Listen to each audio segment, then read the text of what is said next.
When I told my wife that I wanted to become a Muslim, my wife, who had been a devout Christian her whole life, she told me, Shaun, I will never become a Muslim. And it hurt me a bit because I didn't want to do anything to jeopardize my marriage. A few weeks later, when I traveled to Edmonton, I shared with some men, including a local imam there in Edmonton, that I didn't know how to approach this with my wife.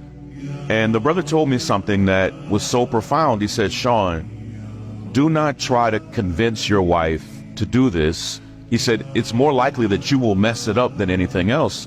He said, but I do want you to trust that Allah will guide her heart. When I got home from Edmonton, this is in early January, just not that long ago, I laid both of those copies of the Quran on my dresser, not because I was like low-key wanting my wife to find them. I just didn't want them to get bent up in my suitcase. I was so exhausted from traveling that I went to bed like at 8 p.m.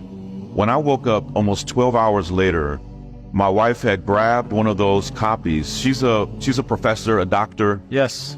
She had already, through the night, she had already read almost half of the Quran. When I woke up, my wife said to me something that was so shocking. She said, Shaun, I think we should become Muslims. And there's a powerful lesson there.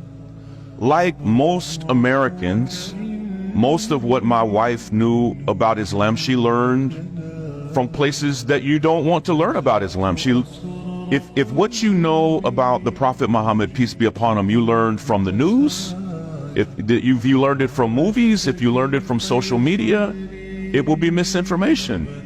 And my wife, who's an intellectual, a voracious reader, first thing she said to me was, Shaun, the Prophet Muhammad, peace be upon him, he is not who I thought he was. Wow. And she was just moved by his life and his example. And she was also, she thought that to become Muslim, it meant you no longer had any reverence for Jesus. And I think most Christians think that. Yes. And it was actually quite the opposite.